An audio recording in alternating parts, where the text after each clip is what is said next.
केवल मूल ज्ञान ही सुनाई देगा। आत्म ज्ञान के अलावा कोई कुछ बोलेगा ही नहीं।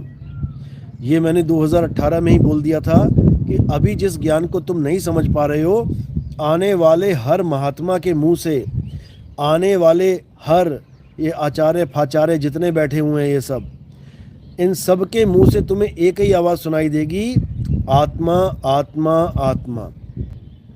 जो पहले साकार और निराकार की महिमा गाते नहीं थकते थे, ये भूल जाएंगे कि साकार निराकार होता क्या है। ये ज्ञान ऐसा ज्ञान है मेरे भाई, ये भूल जाएंगे कि आज तक ये क्या पढ़ाते रहे इस जनता को। इनके मुंह पे केवल एक ही रिटर्न लगेगी, आत्मा आत्मा और आत्मा। ये मैंने 2018 में बोल दिया था जब मैंने YouTube चैनल बनाया था, और ये बात सच हो चुकी है, होगी नहीं, हो चुकी है। आज तुम जितने भी बाबा लोग देख रहे हो, जो पत्थर पूजते नहीं थकते थे, जो मंत्र जपते नहीं थकते थे, जो दुनिया भर के गंगा स्नान, जमुना स्नान, ये परिक्रमा वो परिक्रमा करते नहीं थकते थे, आज हर तरफ आत्मा आत्मा और केवल आत्मा की ही बातें चल रही हैं। अब इनकी आत्मा आत्मा करके जो बातें चल रही हैं, उससे क्या किसी समाज का भला हो सकता है? हमने केवल ये विचार करना है। ये आचार्य फफूंदी लगे आचार, आम का अचार, ये पहले साकार निराकार से ही इस दुनिया को तृप्त करते थे। दो ही प्रकार का ज्ञान था इनके पास, साकार और निराकार का। आज ये आत्मा आत्मा आत्मा करने लगे। आज तक इसने गीता खोल के कभी नहीं सुनाई थी किसी को, गीता खोल के कभी नहीं पढ़ाई थी। आज हमारे सत्संग सुन के ये आओ हमसे गीता सीखो, ये ड्रामा चालू कर दिया इन लोगों ने। अरे तुमसे गीता क्या सीखे, हमारे 2 सवालों का जवाब दे के दिखा दे, सारी गीता भूल जाएगा। हमसे सीख के आज ही आत्मा आत्मा करके लोगों के आगे महान हस्ती बने बैठे हैं। ये ज़्यादा दिन का खेल नहीं है। कबीर साहब कह रहे हैं, और ये वाणी सत्य है और सत्य होके रहेगी। कबीर आत्म ज्ञान का पड़ा नगर में शोर, और पूछो कैसी आत्मा देते दांत निपोर। इन सारे निकम्मों से केवल एक ही सवाल पूछा जाए कि आत्मा का स्वरूप क्या है। पूछो कैसी आत्मा, एक दोहे में सारा सफाया हो जाएगा इन लोगों का। ये जो बड़ी बड़ी बातें करके आज चौधरी बनना चाहते हैं, केवल एक सवाल में, कबीर साहब के एक सवाल में इन सब का ज्ञान गुड़ से गोबर हो जाएगा। याद रखना। तो आत्मदेव कोई भाषा का विषय नहीं है, कोई अक्षरों का विषय नहीं है कि हमारे गुरुजी भी आत्मा की बात करते हैं। अरे बात वो अमृत की करता है तो क्या उसके पास अमृत है?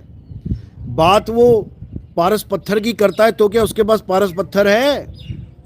बात वो परमात्मा की करता है तो उसके पास क्या परमात्मा है? समझो बात को। आत्मा आत्मा करने से आत्मा का ज्ञान नहीं हो जाता।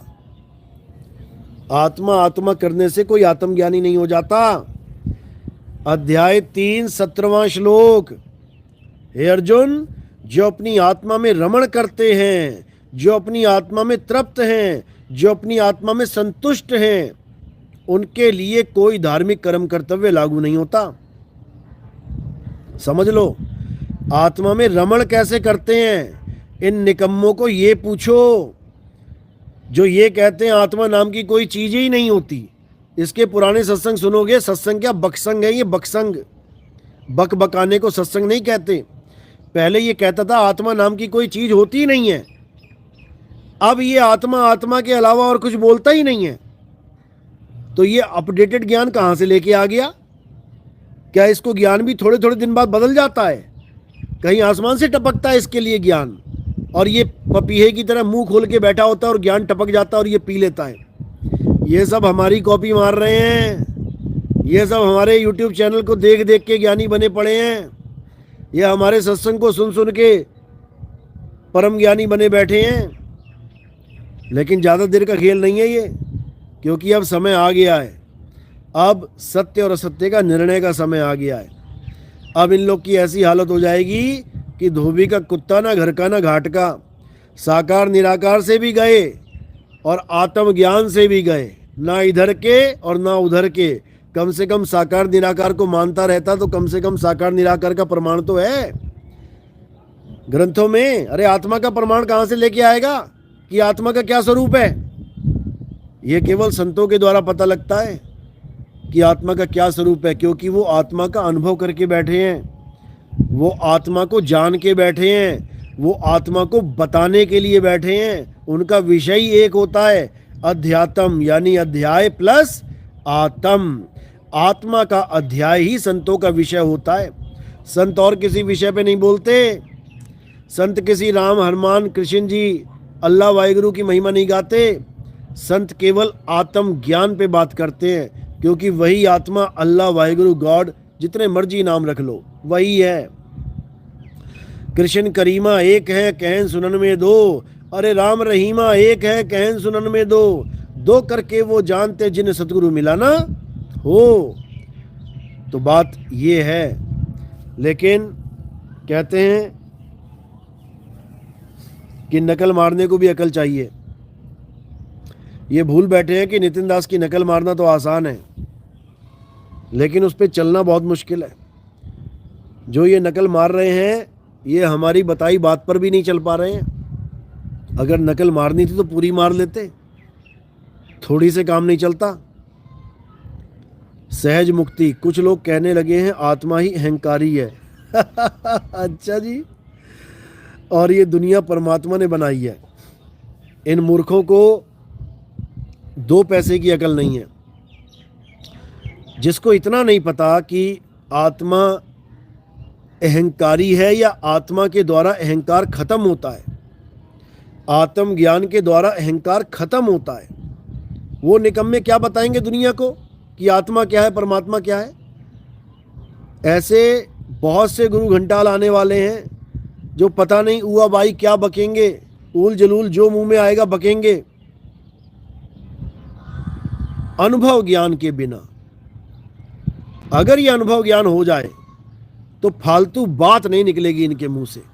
आत्मा परमात्मा के विषय पे कोई फालतू बात नहीं निकलेगी। जो सत्य है वही निकलेगा मुंह से। लेकिन अनुभव ज्ञान है नहीं तो करे क्या? जो मन में आता है वो बक देते हैं। मनमुखी ज्ञान करे तो करे क्या? दिक्कत ये है।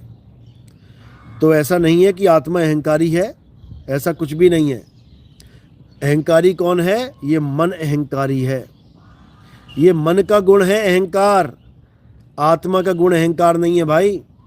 अभी उसको आत्मा की ABCD नहीं पता। जिस आत्मा की महिमा कृष्ण जी गा रहे हैं, जिस आत्मा की महिमा सब संत गा रहे हैं, वो अहंकारी नहीं, वो तुम्हारा देह अहंकार खत्म कर देगा, वो तुम्हारे अहंकार का खात्मा कर देगा, जन्म मरण से मुक्ति दे देगा। अभी बच्चे हैं ये लोग, इसलिए ऐसी बातें करते हैं। और बात रही कि परमात्मा ने दुनिया बनाई है, तो भाई अगर ये दुनिया परमात्मा ने बनाई है तो परमात्मा दुनिया खत्म क्यों नहीं कर रहा है? खत्म कर दे। युगो युग बीत गए, युगो युग बीत गए, जन्मों जन्म बीत गए, आखिर ऐसा क्या रह गया इस दुनिया में जो परमात्मा का मन नहीं भर रहा? आखिर ऐसा कौन सा खेल देखना बाकी रह गया जो परमात्मा का मन नहीं भर रहा इस दुनिया से? हम भी कोई फिल्म चलाते हैं, कोई मूवी देखते हैं, टीवी देखते हैं, हम भी बोर होकर टीवी बंद कर देते हैं कि चलो बहुत हो गया यार।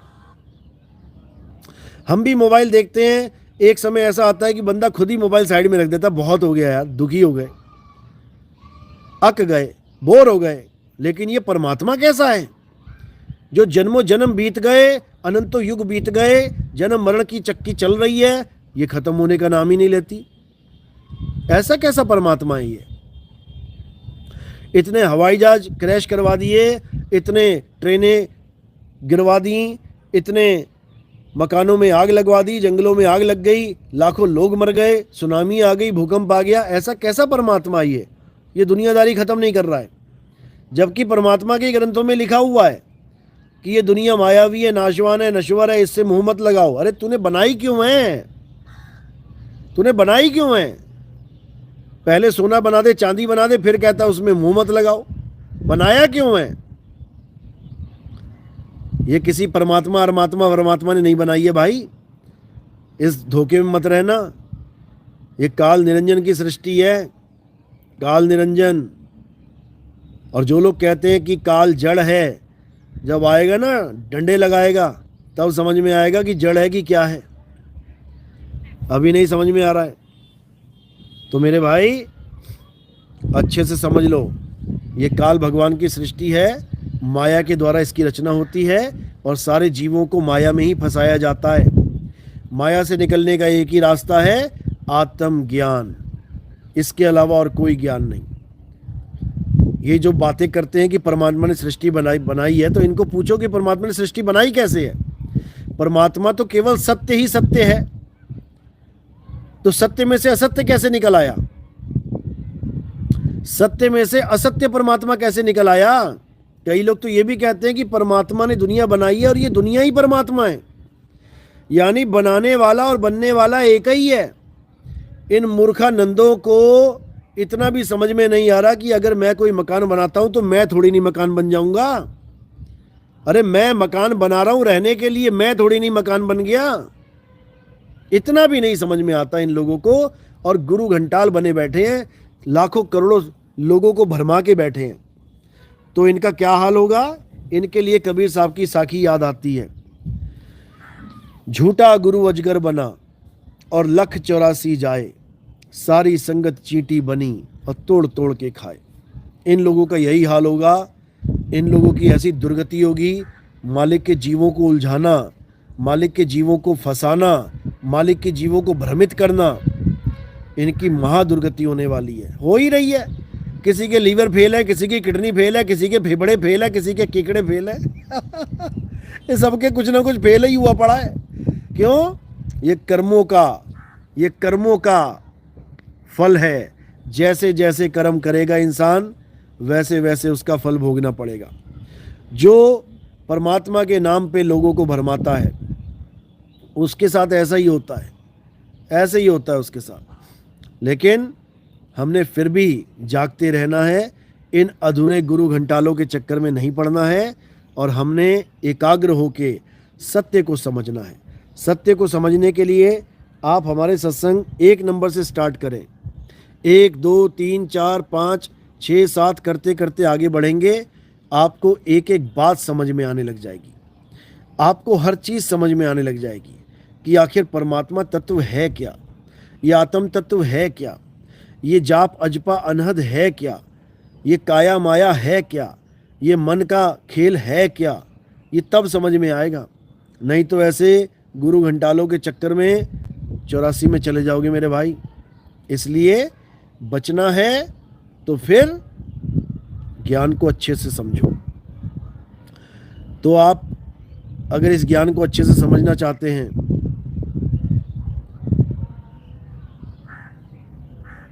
अगर आप इस ज्ञान को अच्छे से समझना चाहते हैं तो क्या करना है? नितिन दास के सत्संग आप टाइप करें और उसमें सत्संग नंबर लिख दें 1 2 3 4 5।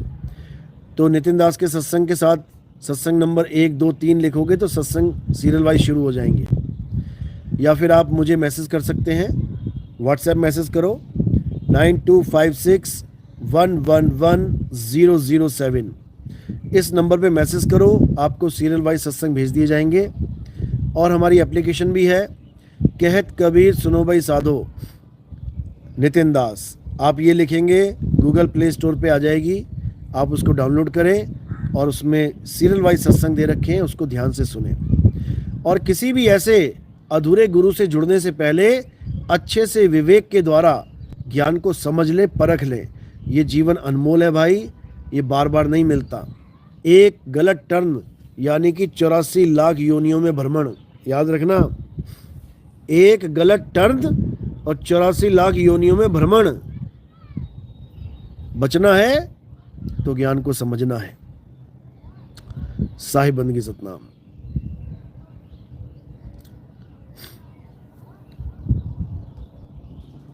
मिस दिव्या, गुरुजी हमारे बड़े पापा लोग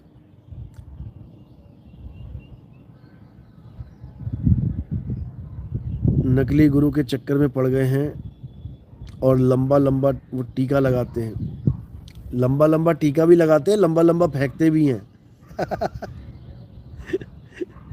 खुद पत्थरों में उलझे पड़े हैं और दूसरों को कह रहे हैं अपने आत्म स्वरूप को जान, पहचान अपने आप को, तू कौन है, परमात्मा का अंश है।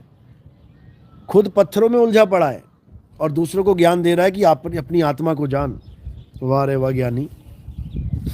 तो ऐसे लोगों की कमी नहीं है भारत में, लेकिन अब समय आ गया है जागने का। अब ऐसे लोगों के चक्कर में नहीं पड़ना है और जो पड़े हुए हैं उनको जगाना है। सतनाम सतनाम।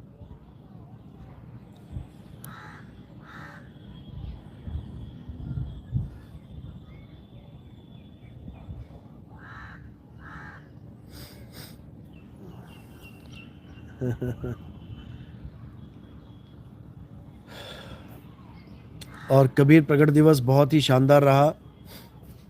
बहुत से भक्तों ने अच्छे से सेवा भी करी और बहुत से भक्तों ने प्रचार प्रसार में भी बहुत ही अच्छा योगदान दिया। और सबसे बड़ी बात कि इस बार हिंदू, मुस्लिम, सिख, ईसाई सब के सब आए हुए थे और बहुत ही अच्छे से ज्ञान को समझ के अब वापस अपने अपने घर को गए हैं। और पूरी उम्मीद है कि जाकर अच्छे से जागृति करेंगे, इस संसार को जगाएंगे, मालिक के बच्चों को जगाएंगे और जन्म मरण से पार होने में सबकी मदद करेंगे। क्योंकि फंसाने वाले लाखों करोड़ों हैं, बचाने वाले केवल तुम ही लोग हो, गिने चुने। याद रखना, तुम ही लोगों के हाथ में है अब ये डोर। इसको अच्छे से प्रचार करना है, अच्छे से समझाना है, किसी के साथ नाराज़गी में बिल्कुल बात नहीं करनी है। आज एक भगत का फ़ोन आया था, कहता समनदास जी के चेलों से मेरी बात हुई और मैंने जब उनको ज्ञान से बात करी, उनके पास जवाब नहीं आया तो वो गालियां देने लग गए। भाई, किसी भी दास का चेला क्यों ना हो, अगर वो गालियां देता है तो आप शांत हो जाओ, आप वहाँ से आगे बढ़ो, क्योंकि आपने गालियाँ स्टार्ट नहीं करनी है। हमारा उद्देश्य किसी को गालियाँ देना नहीं है, हमारा उद्देश्य है लोगों को ज्ञान समझाना। उसके गुरु ने क्या सिखाया है वो तुम्हारे सामने परोस दिया उसने, तुम्हारे गुरु ने क्या सिखाया है वो उसके सामने परोसो। इसलिए अच्छे से समझ लो क्या करना है, प्रेम से समझाना है सबको, प्रेम से। जो कोई तुझको काटा बोवे ताको बोतू फूल, और तोहे फूल के फूल है वाको बने त्रिशूल।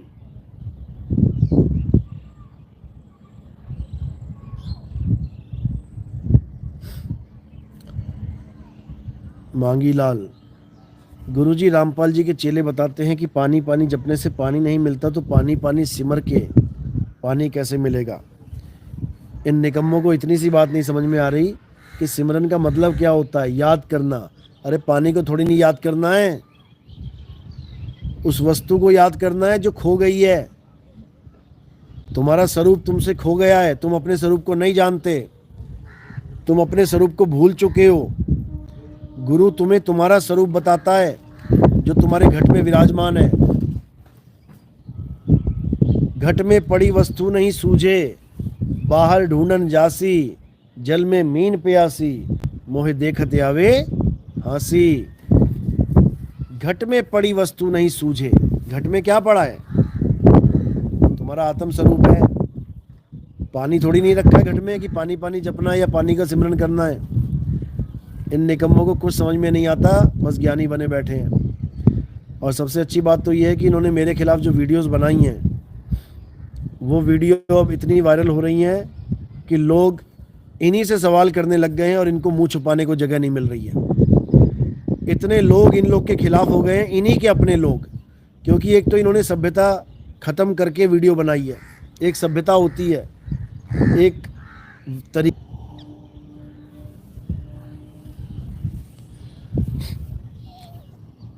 तो सबसे बड़ी बात यह है कि इन्होंने जो बकवासबाजी करी है अपनी वीडियो में, उस वीडियो को देख देख के इनके अपने ही जो भगत हैं, इनके अपने ही लोग इनसे रुष्ट हो गए हैं। इनको खूब लताड़ा जा रहा है, इनको खूब फटकारा जा रहा है, इनको मर्यादा सिखाई जा रही है कि मर्यादा क्या होती है। और बहुत से लोगों ने ये वीडियो देखी जो इन्होंने मेरे खिलाफ बनाई थी, जो बोलूँगा झूठ बोलूँगा ऐसे करके। इतनी कटिंग कर करके इन्होंने कटिंग कर करके लोगों को बेवकूफ़ बनाने की कोशिश करी, लेकिन ये शायद भूल गए हैं कि अब वो जनता नहीं है जो तुम जो दिखाओ वो उसको मान ले। अब जनता ने इतनी फटकार लगाई है इनकी, और हज़ारों लाखों लोग इनसे विमुख हो गए हैं। इनको लेने के देने पड़ गए हैं। ये सोच रहे थे कि नितिन दास के खिलाफ झूठ फैला दूंगा और ऐसे लोग खिलाफ हो जाएंगे। इनको ये नहीं पता इन्हीं के खिलाफ हो गए।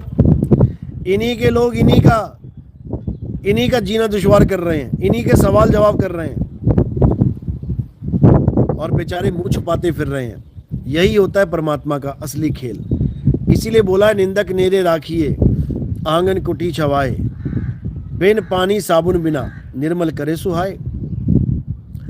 हज़ारों लोगों ने मुझे फ़ोन किए इनकी वीडियो के बाद और माफ़ी मांगी उन लोगों की तरफ से जिन्होंने ये वीडियो बनाई थी। उन लोगों की तरफ से माफ़ी मांगी कि हमारे गुरु भाइयों को पता नहीं क्या हो गया है, पागल हो गए हैं क्या ये लोग, जो आपके खिलाफ ऐसी बेहुदा वीडियोस बना बना के यूट्यूब पे डाल रहे हैं। इन्होंने माफ़ी मांगी, इनके चेलों ने। तो हमारा काम तो माफ़ करना है भाई, हमने तो माफ़ किया ही किया है। लेकिन इन लोगों को इन्हीं की वीडियो महंगी पड़ गई। कहते हैं कि अपनी ही पैर पे कुल्हाड़ी मारना, वो इनके साथ हो गया बेचारों के साथ। तो ऐसा ही होता है जब कहते हैं विनाश काले विपरीत बुद्धि। जब विनाश काल आ रहा होता है तो बुद्धि विपरीत काम करने लग जाती है। उसको लगता है सब ठीक कर रहा हूँ, लेकिन सब उल्टा काम चल रहा होता है। ये मालिक की दया है, ये परमात्मा की कृपा है। तो इसलिए जब तक परमात्मा की कृपा ना हो तब तक किसी को भी ये मूल ज्ञान समझ में नहीं आता। जब तक मालिक की दया ना हो ये मूल ज्ञान किसी के कान में जा नहीं सकता। इसलिए सबसे पहले मालिक की दया होनी चाहिए। उसकी दया है तो ये ज्ञान मिलेगा भी, समझ में भी आएगा और उस आत्म तत्व की प्राप्ति भी होगी। इसमें कोई शक नहीं है, समझ लो अच्छे से।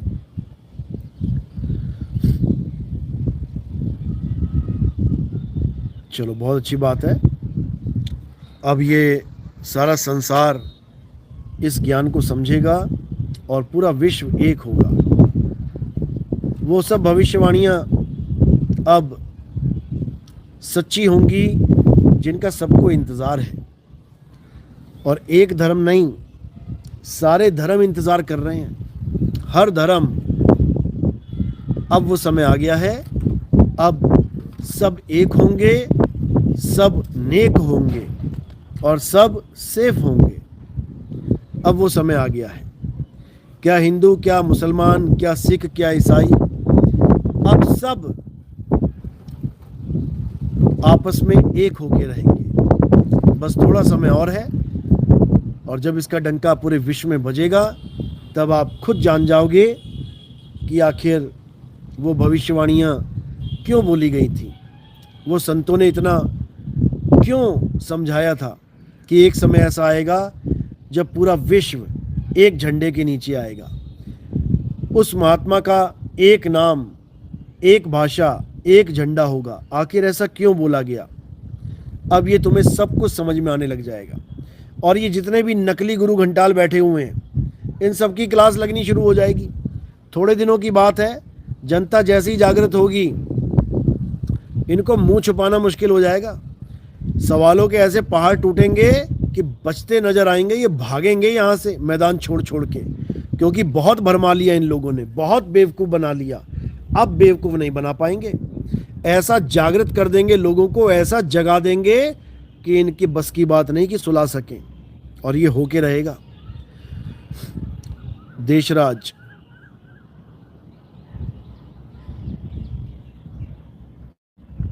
उदयपुरा में कौन सी जगह सत्संग है? आप सत्संग का एड्रेस लेना चाहते हैं, नंबर पे मैसेज करें 9256111007।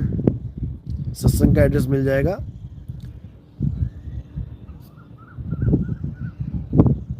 जय सतनाम। वीडियो साफ चल रही है, वीडियो और ऑडियो साफ चल रही है, यस लिखो। दोनों चैनलों पे वीडियो ऑडियो साफ चल रही है, यस लिखो।